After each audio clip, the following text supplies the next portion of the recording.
Hello, my dear students, and welcome back to the next class of business laws. जहां पर आज हम अपना तीसरा चैप्टर स्टार्ट करने वाले हैं, which is of consideration. Tree में हमने offer plus acceptance gives promise, promise plus consideration makes agreement. तो हमने कंसिडरेशन वाले एलिमेंट के बारे में थोड़ा ज्ञान तो अपने ट्री में और एसेंशियल एलिमेंट्स में ले लिया था. तो आज उसके साथ में चालू करने से पहले मैं आपको एक छोटी सी इंफॉर्मेशन और दे दूं कि आपके जो chapter number 1 nature and kinds of contract और चैप्टर नंबर 2 जो मैंने आपको कराया है वो मिला के that is offer and acceptance. तो ये दोनों चैप्टर आपके मिला के आपके यूनिट 1 दिया हुआ है of your module of CA foundation provided by ICAI. तो आईसीएआई का यूनिट 1 जो है अपन ने खत्म कर लिया है. आज हम यूनिट 2 की तरफ प्रोसीड कर रहे हैं, चैप्टर 3 यूनिट 2. यस, तो let's start with consideration. Consideration के बारे में अपन ने सबसे पहले तो कहां पर आता है, offer plus acceptance makes promise, promise plus consideration makes agreement, and an agreement when legally enforceable it becomes a contract. तो consideration के बारे में हमने पहले क्या क्या पढ़ा हुआ है, that consideration number 1 is based on the premise of quid pro quo, that is something in return. Quid pro quo, that is something in return. X ने यदि Y को अपना घर देने का वादा किया है तो इस वादे के बदले में या घर दे रहा है तो इसके बदले में उसे समथिंग इन रिटर्न मिलना चाहिए या नहीं चाहिए. यस, ये तो हमारे कॉन्ट्रैक्ट का बिल्कुल बेसिक एलिमेंट है. उसे क्या मिलना चाहिए, उसे 50 लाख रुपए मिलने चाहिए फॉर एग्जाम्पल. सो एक्स जब वाई को कुछ दे रहा है तो उस कुछ के बदले में उसे भी समथिंग इन रिटर्न मिलना चाहिए. Quid pro quo, something in return. और भाई हमने तो ये भी पढ़ा है that both the parties must get some consideration under the contract. हमने ये भी पढ़ा है या नहीं पढ़ा है? Yes, both the parties must get some consideration under the contract. X Y को घर दे रहा है तो बदले में 50 लाख का कंसिडरेशन मिल रहा है, और Y X को अपना जो 50 लाख रुपया दे रहा है उसके बदले में Y को क्या कंसिडरेशन मिल रहा है, Y को घर वाला कंसिडरेशन मिल रहा है, Y को घर मिल रहा है. He is getting house as something in return. Yes, consideration is based on the premise of quid pro quo, and consideration में both the parties must get some consideration under the contract. If only one of the parties is getting some consideration और दूसरी party को कुछ मिल ही नहीं रहा है under the contract, तो फिर वो valid consideration या valid contract नहीं होगा. हालांकि इस चीज के इस रूल के there are certain exceptions जो कि हम डिटेल में चैप्टर में देखेंगे. तो बेसिक तो सबसे पहले, अच्छा पहली बात quid pro quo, something in return. दूसरी बात that both the parties must get some consideration under the contract. Yes, पहला. दूसरा, तीसरी बात, consideration must have some value in the eyes of law. Consideration की कुछ वैल्यू होनी चाहिए. इससे हमने जनरल भाषा में आपको क्या बोला था, मनी या मनी इक्विवेलेंट या ऐसी कोई चीज जिसकी कोई वैल्यू हो eyes in the eyes of law. Invaluable चीज करने के लिए कोई मतलब नहीं है. ठीक है, मनी या मनी इक्विवेलेंट एक जनरल पार्लांस में बोला जाता है कि एक्स वाई को मनी इक्विवेलेंट कोई चीज दे रहा है, वाई एक्स को 50 लाख रुपए जैसे मनी दे रहा है, या फिर कोई वैल्यूएबल ऐसी चीज जिसकी कोई वैल्यू है इन द आइज ऑफ लॉ. ठीक है, ये मनी और मनी इक्विवेलेंट से आप कंफ्यूज मत होना, क्योंकि हर जगह आपको ये देखने को नहीं मिलेगा. ऐसी चीज जिसकी कानून की नजरों में कोई वैल्यू होती है, ये केस टू केस बेसिस पे डिपेंड करेगा। ठीक है, अब आते हैं, हम लोग स्टार्ट करते हैं। कौन सा सेक्शन में हमने उसकी डेफिनेशन पहले पढ़ चुके हैं। और एक बात और मैंने आपको ये भी बताया हुआ है, consideration can be past consideration, consideration can be present consideration and consideration can be future consideration. तो ये चार चीजें जो मैंने आपको इंट्रोडक्शन वाले चैप्टर में भी बताई थी। यस, एक तो ट्री वाली बात, दूसरा क्विड प्रो क्यू, तीसरा both the parties must get some consideration under the contract, चौथा consideration must have some value in the eyes of law, and consideration can be past, present or future consideration. Past consideration, present consideration, future consideration, कैसा भी consideration हो सकता है।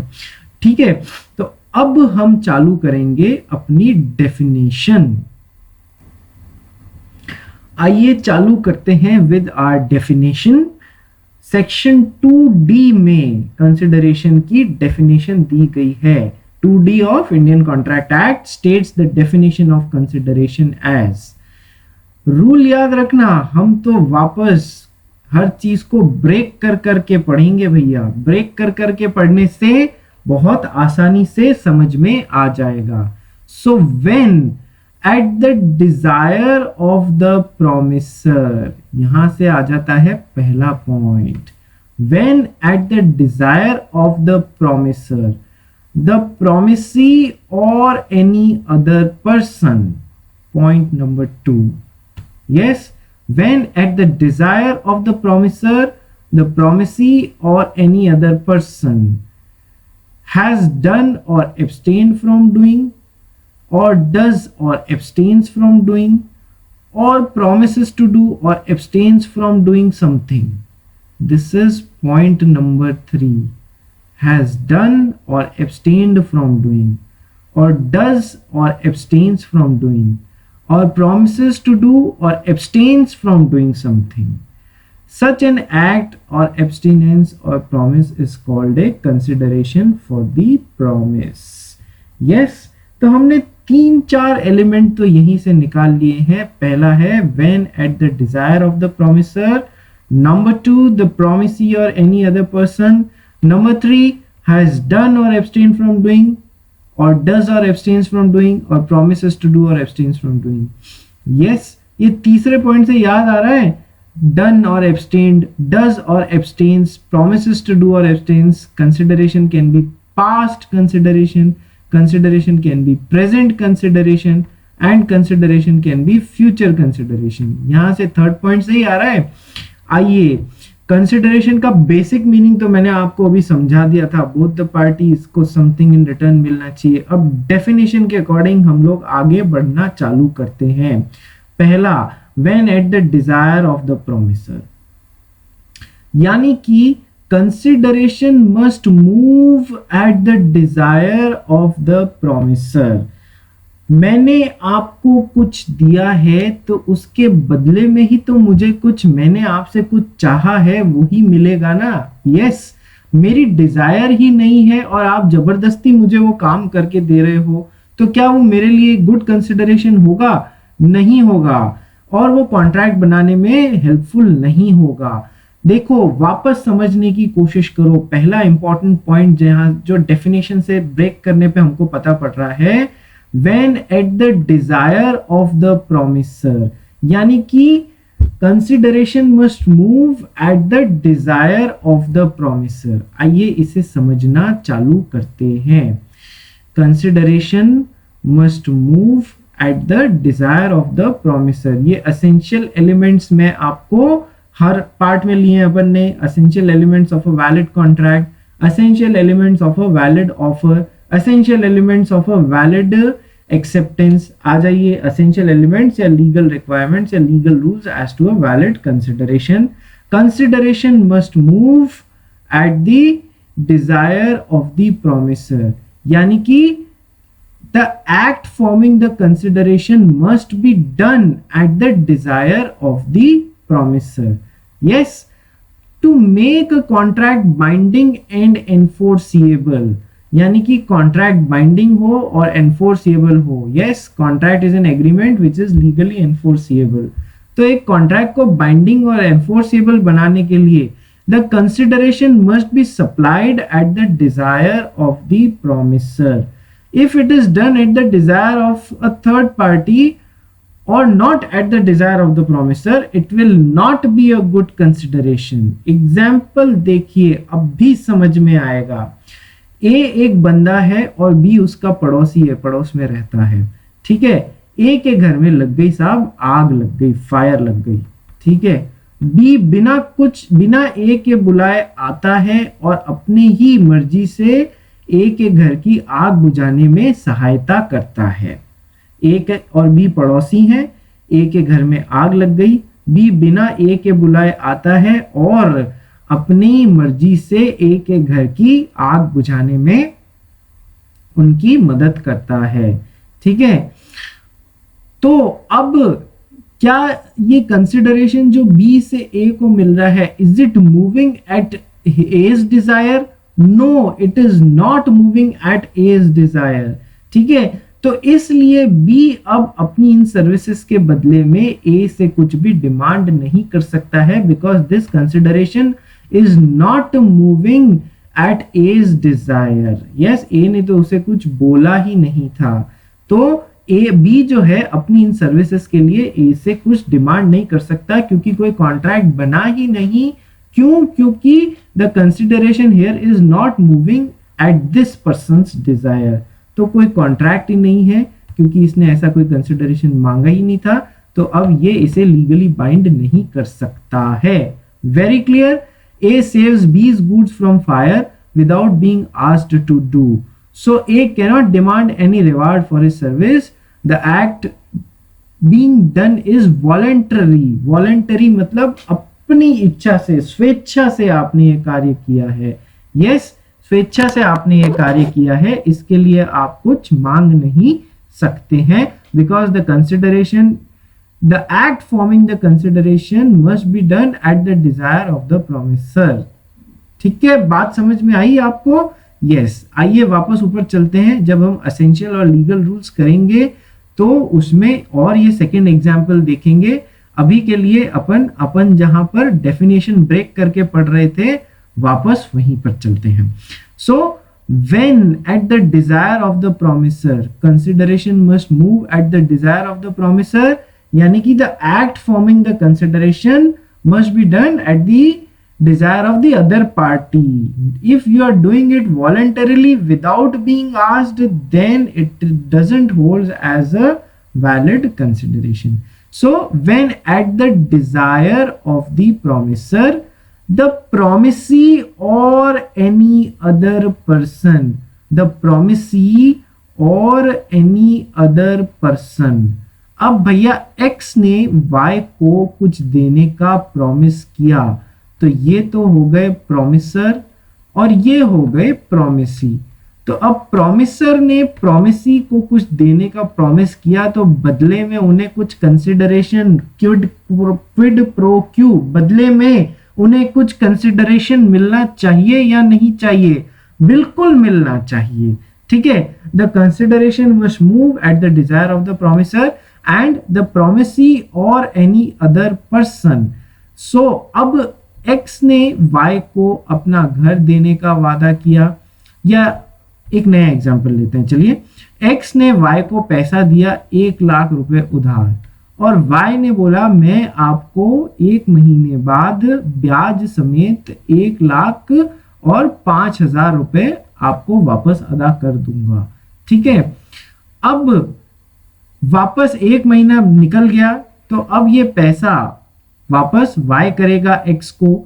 ठीक है, so when at the desire of the promisor, the promisee, yes promisee कौन हुआ? Y हुआ, तो प्रोमिसी को पैसा वापस करना है। यस, ये और एनी अदर पर्सन कहां से आ गया भैया?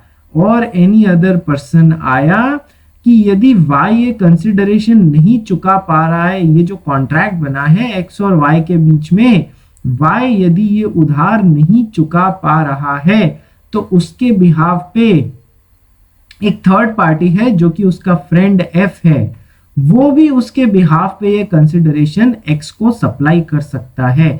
यानी कि ये जो 1,05,000 रुपए का जो अमाउंट है, ये वाई के बिहाफ पे ये कंसिडरेशन एक थर्ड पार्टी भी एक्स को दे सकती है। बात समझ में आई? When at the desire of the promisor, यानी कि consideration must move at the desire of the promisor, the promisee or any other person, यानी कि ये promisee की तरफ से ये consideration कुछ मिलना चाहिए, और यदि promisee नहीं दे रहा है तो उसके behalf पे consideration कोई third party भी supply कर सकती है। केवल consideration की बात कर रहा हूं, केवल consideration की बात कर रहा हूं कि consideration can be supplied by a third party as well and it holds as a valid consideration। ये बात ध्यान रखना बच्चों, थर्ड पार्टी ने कॉन्ट्रैक्ट में यदि कंसिडरेशन दिया है किसी भी पार्टी के बिहाफ पे, it holds as a valid person. तो अब समझ में आ गया द प्रोमिसी और एनी अदर पर्सन का मतलब, और एनी अदर पर्सन जो एक कॉन्ट्रैक्ट में पार्टी नहीं है, वो किसी पार्टी के बिहाफ पे भी कंसिडरेशन आपको दे सकती है। So when at the desire of the promisor, the promisee और any other person has done or abstained from doing, does or abstains from doing, promises to do और abstain from doing something। यानी कि एक point और बताया था मैंने आपको, consideration can B past consideration, consideration can be present consideration and consideration can be future consideration as well। ये थोड़ा बहुत मैं आपको पहले के चैप्टर्स में भी बता चुका हूं, लेकिन अपने को तो वापस करना ही है कंसिडरेशन के चैप्टर में। सो consideration has done or abstained from doing, past tense आ रहा है या नहीं आ रहा है? तो past consideration, does or abstains from doing, present consideration, promises to do or abstains from doing something, past tense, present tense, future tense। तो consideration can be past, present और future। yes, ये यहां से निकल के आ रहा है डेफिनेशन में से ही, consideration can be past, present और future consideration। देखो past consideration कैसा हो सकता है यार, एक्स ने वाई को पहले ही कोई चीज दे दी कॉन्ट्रैक्ट बनने से पहले अपनी मर्जी से, और वाई ने उसके बदले में बाद में बोला चलो आपने यार मुझे वो चीज दी थी, उसके बदले में मैं आपको 5,000 रुपए दे रहा हूं, मेरी इच्छा से दे रहा हूं। तो जिस समय यहाँ 5,000 रुपए देने का प्रॉमिस हुआ या जिस समय ये कॉन्ट्रैक्ट बना, उस समय एक्स को तो पहले ही पास्ट में कंसिडरेशन मिल चुका है या नहीं मिल चुका है? Past consideration. प्रेजेंट कंसिडरेशन, सब्जी वाले से सब्जी खरीदते हैं, आप अभी उसे 100 रुपीज दे रहे हैं और बदले में वो आपको अभी 2 kgs of some green vegetable दे रहा है, फॉर एग्जाम्पल लेडी फिंगर, भिंडी आपको दे रहा है या नहीं दे रहा है? दोनों एक दूसरे को अभी कंसिडरेशन दे रहे हैं या नहीं दे रहे हैं? So consideration can be past consideration, consideration can be present consideration, consideration can be future consideration also। future consideration का क्या एग्जांपल है भैया? x बैठा है जोधपुर में और y भाई साहब बैठे हैं जयपुर में। yes, y भाई साहब के पास में एक होंडा एक्टिवा है जो x भाई साहब को बड़ी ही पसंद आई है। तो अब दोनों के बीच में डिसाइड हुआ कि अगले महीने की 15 तारीख को एक्स जो है वो जयपुर में जा ही रहे हैं, तो वाई तो उन्हें दे देंगे अपनी होंडा एक्टिवा और एक्स भाई साहब को बदले में वाई को देना है 20,000 रुपीज। तो ये ट्रांजैक्शन कब होने वाला है? दोनों ने एग्री किया 15th of next month. So consideration जो दोनों पार्टीज को मिल रहा है, it is future consideration or not? Yes, it is exactly future consideration. So consideration can be past consideration, it can be present consideration, it can be future consideration. तो when at the desire of the promisor, पहला essential element निकल के आ रहा है, the promisee और any other person, यानी कि कंसिडरेशन पार्टी या पार्टी के बिहाफ पे कोई थर्ड पर्सन भी दे सकता है, कंसिडरेशन वैलिड माना जाएगा वो। Has done or abstained from doing, does or abstains from doing, promises to do or abstains from doing something। यानी कि consideration can be past consideration, consideration can be present consideration, consideration can be future consideration। ये भी हमने definition से ही खींच के निकाल लिया। yes, ये सब definitions आपको याद होनी चाहिए, offer की, acceptance की, along with sections, offer की, acceptance की, प्रॉमिस की, यस अग्रीमेंट की, कंसिडरेशन की, ये सब डेफिनेशंस आपको बाय हार्ट लर्न होंगी, तो आप बहुत बहुत बहुत अच्छे से ग्रास्प कर पाएंगे कि इनके बेसिक्स क्या हैं सब्जेक्ट्स के। ठीक है, हैज डन समथिंग। अच्छा, इस पार्ट में से और भी बहुत कुछ निकल के आने वाला है। क्या निकल के आने वाला है इस पार्ट में से? The promisee or any other person has done or abstained from doing, does or abstains from doing, promises to do or abstains from doing। देखिए इन सब में भी दो दो पार्ट है, done और abstained from doing, does or abstains from doing, promises to do और abstains from doing something। तो इसमें भी पॉजिटिव और negative act, whichever type of offer, that type of consideration। yes, अपन ने पढ़ा था कुछ करने के लिए या कुछ नहीं करने के लिए ऑफर हो सकता है। Offer can be a positive offer or a negative offer. Positive offer to do something, negative offer not to do something or abstain from doing something. Yes, तो consideration can also be positive or act or a negative act, जैसा offer है वैसा। ठीक है, that type of consideration. Done or abstained, ये done तो हो गया पॉजिटिव का एग्जांपल, और एब्सटेन्ड फ्रॉम डूइंग यानी कि करने से रुक गए, negative consideration. Does positive, abstains from doing negative. promises to do positive, abstains from doing something negative. यार समझ में आ गया? और कितनी चीजें निकाली। Yes, when at the desire of the promiser, यानी कि consideration must move at the desire of the promiser। the promisee or any other person, यानी कि consideration किससे सप्लाई किया जा सकता है? खुद party to the contract, या फिर a third person can also supply a consideration on behalf of any of the party to the contract that holds as a valid consideration। has done or abstained from doing, does or abstains from doing, promises to do or abstains from doing। यानी कि consideration can be past consideration, consideration can be present consideration, consideration can be future consideration। और इस part से एक और बात निकल के आई कि पॉजिटिव और नेगेटिव दोनों तरीके का कंसिडरेशन होता है। जैसा ऑफर वैसा उसका उसी तरीके का वापस कंसिडरेशन मिलना चाहिए। Then such an act or abstinence or promise is called consideration। such an act or abstinence or promise is called consideration। तो ये डेफिनेशन अब पढ़ लो, ब्रेक कर लिए अपन ने।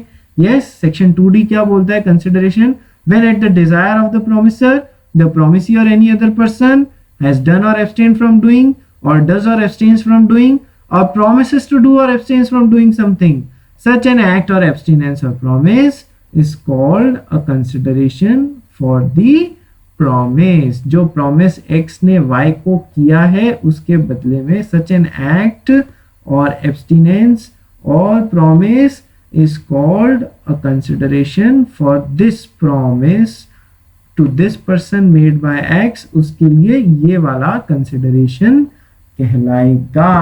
क्लियर हुआ या नहीं हुआ? यस, क्लियर हो चुका है। इससे बढ़िया अब डाउट्स नहीं आने चाहिए इसमें। ठीक है, अब हम एग्जाम्पल देख लेते हैं। एग्जाम्पल तो खैर देखा हुआ ही है। A agrees to sell his house to B for ₹10 lakhs, and here A will get ₹10 lakh in exchange for his promise to sell his house to B, and B will get house in against giving 10 lakh rupees। yes, तो अब आइए कुछ और basic समझते हैं meaning of consideration. Consideration consist of promises और performances that the parties to a contract exchange with each other. Consideration consists of promises और performances. तो X ने Y को क्या दिया, 100 रुपीज दिया, परफॉर्मेंस कर रहा है, और Y X को 2 kgs ऑफ ग्रीन वेजिटेबल दे रहा है या नहीं दे रहा है, परफॉर्मेंस हो रही है यहाँ पर, तो परफॉर्मेंस। और यदि X ने और Y ने बोला कि अगले महीने की 15 तारीख को मैं तो आपको होंडा एक्टिवा दूंगा और आप मुझे 20,000 रुपीज दे देना, तो प्रोमिसेस एक्सचेंज हो रहे हैं या नहीं हो रहे हैं। So consideration consist of promises और परफॉर्मेंसेस। आ गया समझ में, that the parties to a contract exchange with each other. यहाँ पर इसके बदले में ये एक्सचेंज हो रहा है, इसके बदले में ये एक्सचेंज हो रहा है। यस, समझ में आ गया।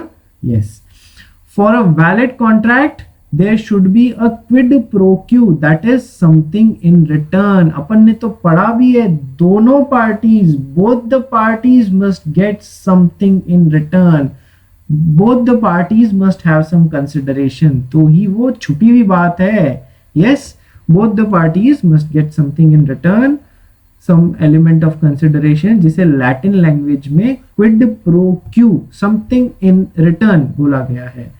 Consideration may consist some sort of benefit, some sort of right, some sort of profit to one party, और सामने वाली पार्टी के लिए वही some sort of detriment, यानी कि कोई चीज उसको लॉस जैसी हो, या forbearance to other, यानी कि जो उसे सामने वाले को रोक रहा हो। कंसिडरेशन कैसा भी हो सकता है यार, एक पार्टी के लिए बेनिफिट हो सकता है, राइट हो सकता है, प्रॉफिट हो सकता है, और एक पार्टी के लिए नुकसान हो सकता है, लॉस हो सकता है, और फॉरबियरेंस यानी कि रुकना भी हो सकता है।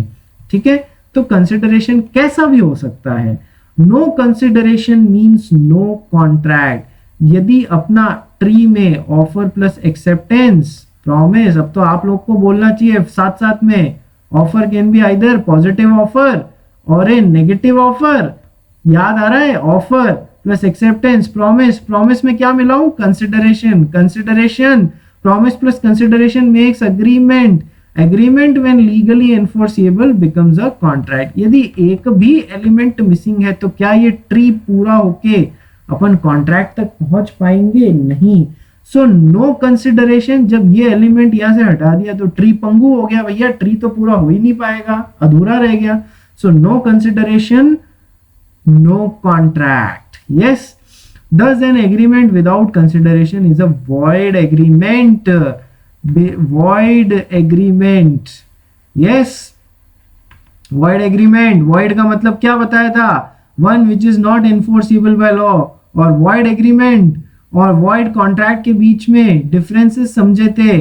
void agreement is void ab initio, जो शुरुआत से ही गलत होता है, और void contract जो एक बार तो कॉन्ट्रैक्ट बन जाता है but it is void subsequently, जो कॉन्ट्रैक्ट बनने के बाद में कुछ ऐसा हो जाता है कि वो वैलिड नहीं रहता है, वो void बन जाता है, कुछ change in circumstances, change in law, उसके कारण वो कॉन्ट्रैक्ट वापस void बन जाता है। तो हम तो कह रहे हैं जब कंसिडरेशन का एलिमेंट ही नहीं होता है तो वो void एग्रीमेंट हो जाता है। void agreement means void ab initio। एब इनिशियो में एक वर्ड इनिशियल आ रहा है या नहीं आ रहा है, यानी कि शुरुआत से ही गड़बड़ खोटे, यानी कि नो कंसिडरेशन नो कॉन्ट्रैक्ट, दस an agreement without consideration is void agreement. यानी कि एक्स ने वाई को कुछ दिया, वाई ने बदले में एक्स को कुछ भी नहीं दिया, तो ये कोई वैलिड कॉन्ट्रैक्ट नहीं होगा भैया, ये वॉइड एग्रीमेंट होगा। अच्छा, इस रूल के कुछ एक्सेप्शंस हैं जहां पर दोनों पार्टीज को कुछ ना कुछ नहीं मिलता है तो भी वो वैलिड कॉन्ट्रैक्ट माना जाता है, भले एक ही पार्टी को कुछ क्यों न मिल रहा हो तो भी वो वैलिड कॉन्ट्रैक्ट माना जाएगा। ये हम आने वाले टाइम में देखेंगे। यस, तो फिर असेंशियल, अब ये कंसिडरेशन की डेफिनेशन देख ली, डेफिनेशन 2D में दी गई है, सेक्शन 2D में, और असेंशियल एलिमेंट्स हमारी नेक्स्ट क्लास से हम लोग कवर करना चालू करेंगे। कंसिडरेशन के सारे बेसिक समझ लिए, अब आप लोग को बहुत ज्यादा तकलीफ नहीं आएगी, बस नए नए पॉइंट सामने निकल के आएंगे जो कि हमको समझने रहेंगे। So with this I come to the end of our today's class. और इसे रिवाइज करना, यस, क्योंकि ये चैप्टर बहुत ही जल्दी खत्म होने वाला है। इसमें ऑफर और एक्सेप्टेंस जितना टाइम नहीं लगेगा आपके, और इंट्रोडक्शन जितना नहीं लगेगा, ये फटाफट खत्म हो जाएगा। और हाथ का हाथ साथ का साथ रिवाइज करिए, नोट्स भेजिए, क्योंकि ये चैप्टर्स बहुत जल्दी खत्म होने वाले हैं। एक बार छूट गया तो फिर छूट जाएगा, इसलिए mind my words, quickly send me the links, quickly send me the images. आपने क्या काम किया है, क्या पढ़ा है, क्या नोट डाउन किया है अपनी लैंग्वेज में, और यहां से देख के quickly send me the notes as well, your hand written notes. That's all for today. Best wishes.